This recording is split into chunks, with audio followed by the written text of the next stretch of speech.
Jana ulipotea hivyo baada ya kupepa ule mtemu kwa potapota ukaenda hivyo. Unajua huo mrembo alinipeleka hadi kwa nyumba. Nikasema mimi siedi kulalisha masikio. Nikatapa shughuli.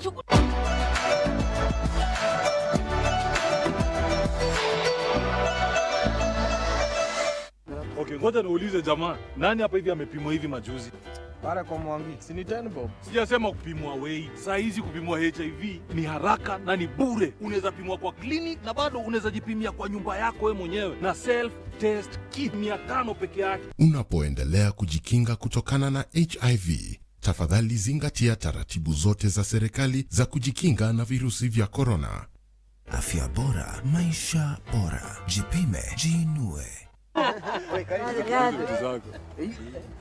Jana ulipotea hivyo baada ya kupepa ule mtemu kwa potapota ukaenda hivyo. Unajua huo mrembo alinipeleka hadi kwa nyumba. Nikasema mimi siedi kulalisha masikio. Nikatapa shughuli.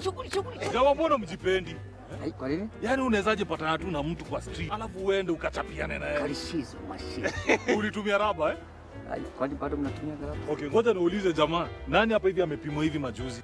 Para kwa Mwangi, si ni 10 bob? Sijasema kupimwa weight. Saa hizi kupimwa HIV ni haraka na ni bure. Unaweza pimwa kwa clinic na bado unaweza jipimia kwa nyumba yako wewe mwenyewe na self test kit 500 peke yake. Niende nipimwe, nichipate niko positive. Unajua kuna kitu naogopa kama hiyo. Kuko na madawa na kuko na counseling na utaishi maisha yako normal tu. Kuko na HIV si eti ni mwisho. Wewe uko nayo? Mimi nilishapima. Unapoendelea kujikinga kutokana na HIV, tafadhali zingatia taratibu zote za serikali za kujikinga na virusi vya corona. Afya bora, maisha bora. Jipime, jiinue.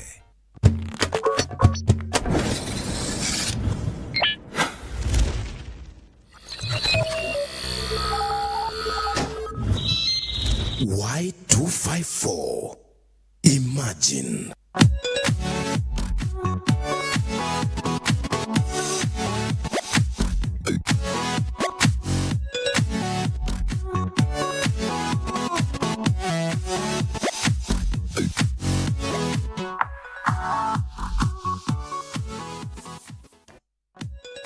Very good evening to you, and thank you for joining us on Y254 Updates. My name is Patricia Muriuki. Today on our discussion session, we have prepared for you a very nice interview, and tonight we get to talk about let's make lemonade.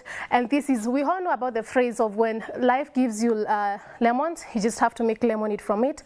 And the person who is going to be talking about this amazing book is Sharon Ngugi. She's just here with us on studio. She's going to share with us our experience, how really was she able to navigate through certain challenges in her life, and we get to hear really nice and inspiring and motivating experiences that you who is watching us tonight can learn from. To be part of that discussion tonight, share your views and comments on all our social media platforms. That is at Y254 channel. You can also reach me at Patricia Muriuki. But before we get to that discussion, let's have a look at newsmaking highlights. Health Cabinet Secretary Mutahi Kagwe on Wednesday announced that the country's COVID-19 infections rose to 8,528 after 278 more patients tested positive for the disease.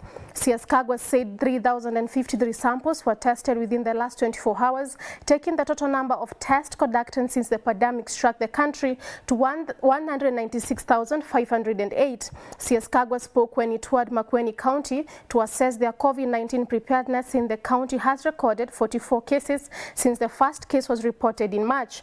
He commended the governor, Kivutha Kibwana-led government, for achieving the 300-bed capacity as directed by President Uhuru Kenyatta and for aiming higher towards over 800 beds.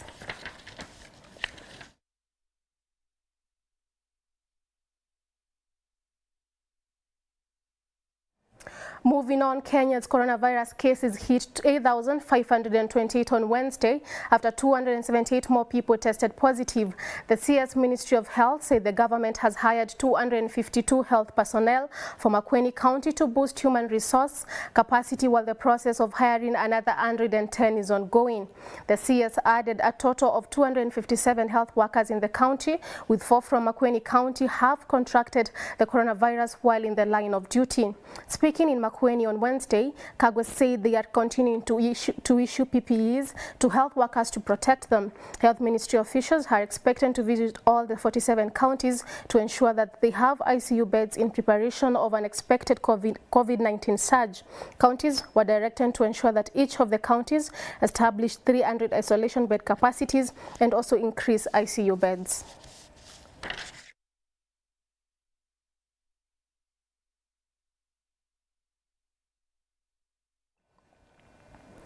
On matters education, Cabinet Secretary Professor George Magoha has directed primary and secondary schools to refund second and third term fees to parents who had paid. The CS during a media briefing on Wednesday, however, saying the parents and the institutions can also come to an alternative agreement to let the fee cover for when schools reopen next year. This comes after Professor Magoha on Tuesday announced that the 2020 academic year will be considered lost due to the COVID-19 pandemic. Hence, all primary and secondary schools will reopen in January 2021. The Education CS, in a press address at the Kenya Institute of Curriculum Development, said the decision was arrived at following consultations with all industry stakeholders and putting into considerations COVID-19 mitigation measures. The first term's fees was spent and it is lost. So don't even think that we are going to sit down with you to waste time saying, oh, there were 10 days in first term. That one is not going to be there. Second term was not there. So somebody who had paid for it in advance should be refunded. If there are issues that happen in any particular school that requires that the parents and the teachers sit down together with the head teacher, and he convinces them that, you know, this is what I did, I want you to help me approve it. Then you discuss it and approve. Otherwise, everybody expects that the fees for first term Evolve case. The court also directed that the matter be mentioned on August 11, 2020 to confirm whether the victim, Felix Orinda alias DJ Evolve, has recorded a statement. Babu Awino, through lawyer Cliff Obeta, raised an objection accusing the DPP for overstepping his mandate by allegedly inciting Embakasi, his constituents, to recall him as a member of parliament. Obeta said his submissions before Milimani's senior principal magistrate, Bernard Ochoi, arguing that the said actions of the office of the DPP are affecting the emotions of the accused person.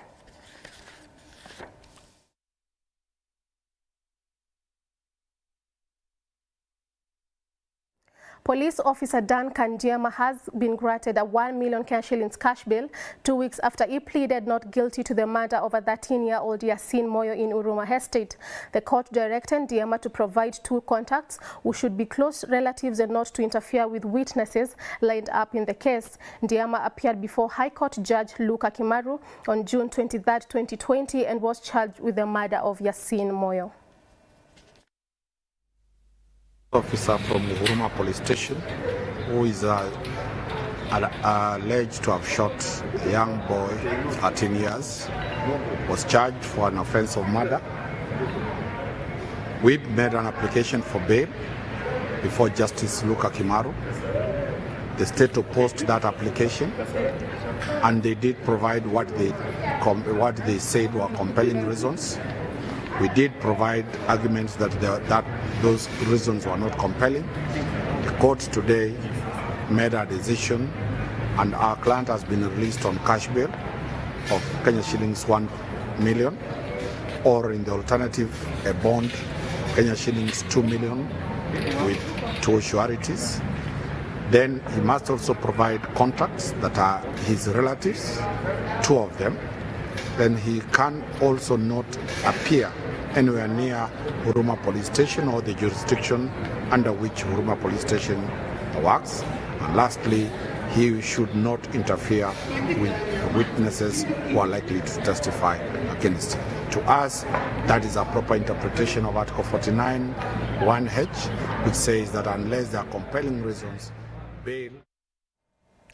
We take a very short break on Y254, but when we come back, we get to hear from Sharon Gugi as she tells us how she was able to make a lemonade from the lemons at Life through a tar. Don't go too far away. We'll be right back. Realistic here.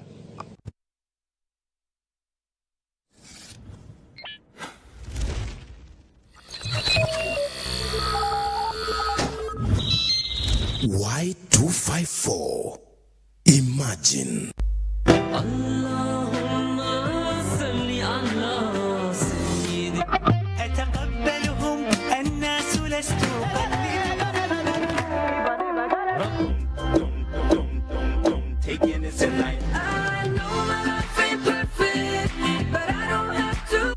Maneno gani? Si uniambie maneno. Mtoto ananipea stress.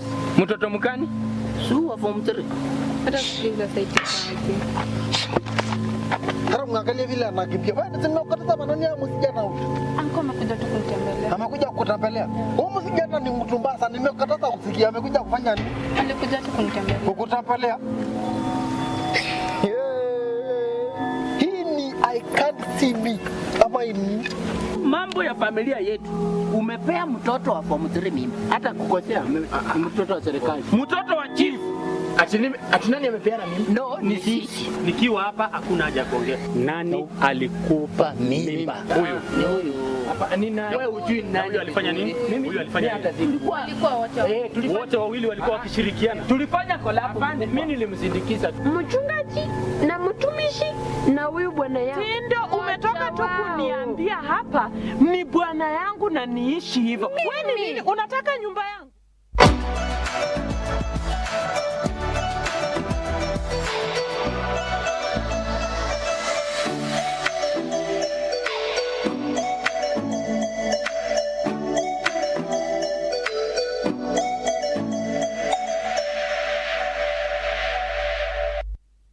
Have you had a Hip Hop Thursday? If yes, well and good. If no, this is what you need to know. Every single Thursday from 7 a.m. to 10 a.m. we bring you the culture of love. All that is popping in the world of hip hop, courtesy of Hip Hopping. Not to mention fun, interactive interviews, freestyle, hot bars, and fresh tunes on Fresh Out. Mixes skillfully curated by Mr. Rajiv, the DJ.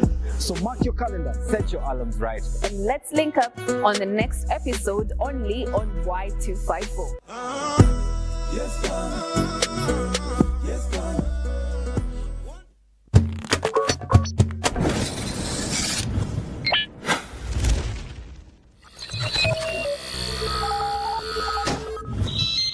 Y254. On Y254 updates, and tonight we get to talk about making lemonades out of lemons. Most of the times we find ourselves using this statement, but today we have Sharon Gogi, the author of the book that I have with me, Let's Make Lemonade, really bring these into actualization. You can be part of this conversation by talking to us across all our social media platforms, that is at Y254 channel. You can also reach me at Patricia Murioki. Thank you very much, Sharon, for finding the time to be here. Let me first start by saying, while I was reading this book, I learned quite a lot. So I must really acknowledge the work that you've put into really putting everything here. Number one, you've decided to be very vulnerable. Yeah. You've shared things that probably people would not have shared. But as we start this discussion tonight, we have very many topics probably that you'd have chosen to really go for your book. Why did you choose a title, Let's Make Lemonade? The reason I chose that title in particular, at first it was supposed to be another title, but I thought this book is basically a book where I get to speak about my journey as a person. Growing up, in the background I had, the struggles I faced, and I think every person goes through so many of these struggles. Every person is dealt at a fair share of lemons, but at the end of the day, the thing that you end up doing is to make lemonade out of all those lemons that life throws at you. So actually it just came to me as a popcorn answer. One day I was just asking God, like, what kind of title would I have for that book? And that came, and I was like, that's perfect, because it's basically, as you've read, it's basically about teaching people how to make lemonade out of all the lemons that life throws at them. Okay. So, yeah. Did you have any fears probably getting to share certain things? You've talked about in the book how you had to deal with body shaming. Yeah. You've talked about how sometimes you didn't feel beautiful enough. You've talked about having a very difficult relationship with your mom because there are certain things that you could not understand. Did you have fears to really open yourself to all these while you were writing this book?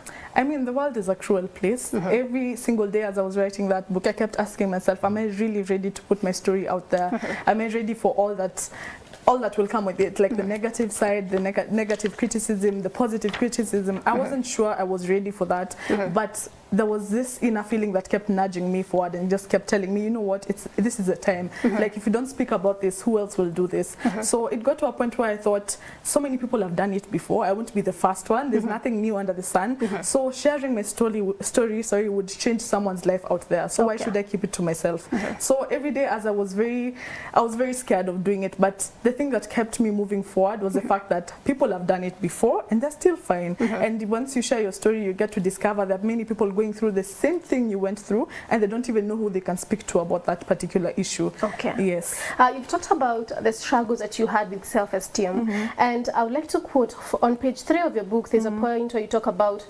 I began to realize that I had developed certain habits that I hated about myself. Everyone knew me as a happy, go-lucky kind of girl who would laugh at anything, like literally almost laughing at birds chirping and mosquitoes flying. But at this same paragraph, you get to talk about how you dealt with things that people do not know, because all they can see is a very happy person, which is something that happens in the world that we live in today. We find people, we meet someone along the streets, they are all happy and all jovial, but deep inside they're really struggling with something. So how did you manage to really bring yourself and build yourself and probably create a different perception for yourself? Further along in the book, you get to see a point where I was speaking about the victim mentality. Yeah. So for me, at this particular point, I didn't really understand exactly what was going on in my mind and in my heart. I just knew that sometimes I'm very happy, I'm laughing with everyone, that person who would, you know, the life of the party. But behind closed doors, there are certain things I was fighting that I didn't even know existed. So as I grew up, as the older I grew, I got to understand, I got to put a name on the issue I had. And I got to realize I probably am struggling with the victim mentality. And it's basically that point whereby you tend to feel like everything wrong is happening in your life. Like when something wrong is happening, you're always like, why is it always me? Why doesn't it choose anyone else? You know. So the moment I got to discover and put a name on that issue is the moment I found my healing. Because I can't say I talked to a therapist. It wasn't a therapist. It was all issues that I was facing on my own that even my own mom didn't know about. So it was all a journey of discovery. It was all a journey of understanding, okay, fine, there's a name to this thing. And once you have a name to this particular issue you're facing, it becomes very easy for you to get a solution to it. So once I understood this is victim mentality, then I was at the point whereby I wanted to find out how can I get past it. So after I found a solution for it, and I discovered the first step towards healing is always acceptance.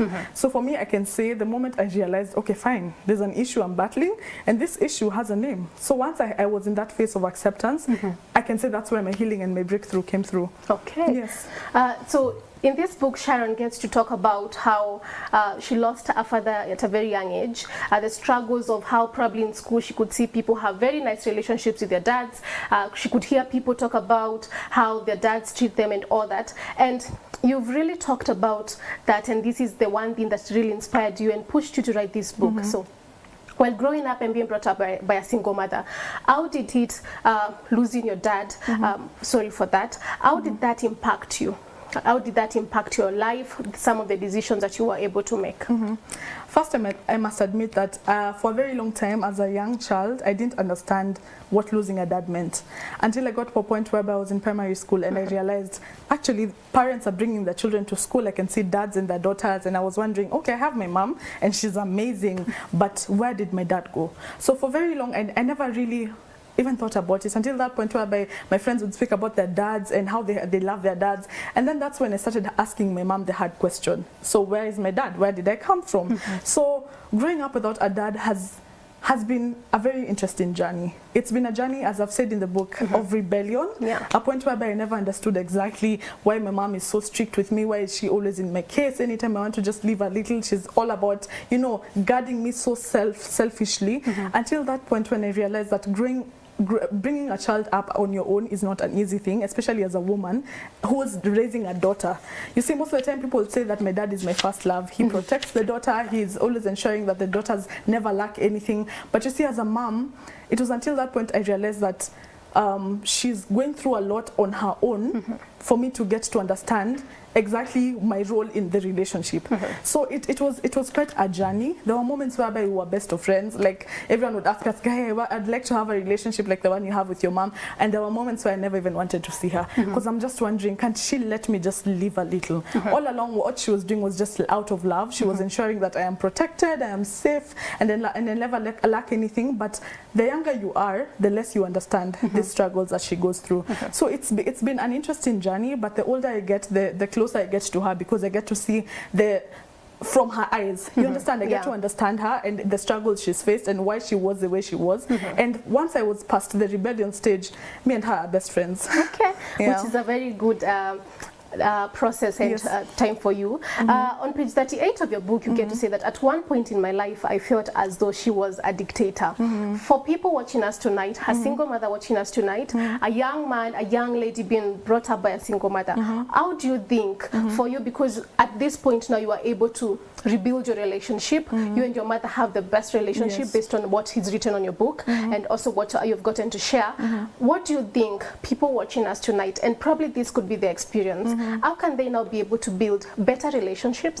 How can there be better understanding and for the child and the mother not to feel like one of them is being selfish? I think you've said it. It's all about understanding. The moment you get to understand someone else's shoes, the moment you get to understand where they're coming from, then I think everything will be solved. I think communication is the first solution to any problem.